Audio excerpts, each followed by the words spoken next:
Comment un État peut-il faire faillite? Un État a des dépenses et des recettes. Ces recettes proviennent essentiellement des impôts et des taxes. Ces dépenses, quant à elles, concernent 3 domaines: le fonctionnement du pays, l'équipement et l'investissement, et la redistribution.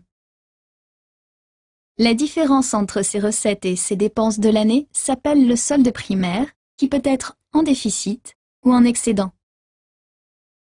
À cela doit s'ajouter le paiement de sa dette des années précédentes. Si le nouveau solde est déficitaire, il va emprunter pour pouvoir continuer de fonctionner normalement. Mais alors, à partir de quel moment dit-on que sa dette est insoutenable? D'abord, on regarde le rapport entre le PIB, indicateur de richesse du pays directement lié à la croissance, et le poids de sa dette.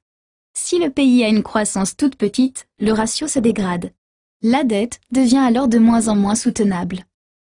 Un des autres critères, c'est le taux d'intérêt de cette dette. Pour emprunter, un État va émettre des obligations, représentant chacune une partie de sa dette.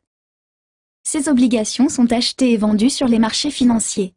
Le taux d'intérêt de ces obligations est fixé en fonction du nombre d'investisseurs confiant dans la capacité de l'État à les rembourser. Cette confiance est étroitement liée à la note attribuée aux États par les agences de notation, le fameux AAA.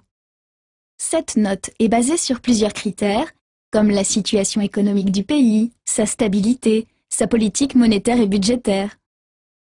Si cette note est dégradée, les investisseurs auront donc moins confiance dans la capacité de l'État à rembourser. Ils ne vont plus vouloir acheter de la dette.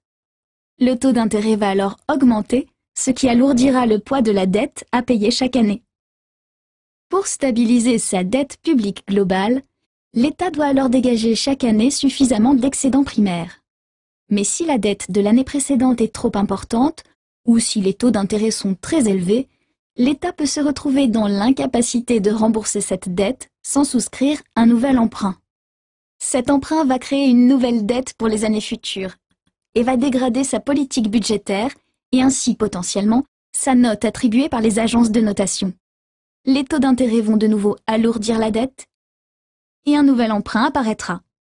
La dette publique globale va alors croître d'année en année comme une énorme boule de neige qui pourrait entraîner le pays vers la faillite.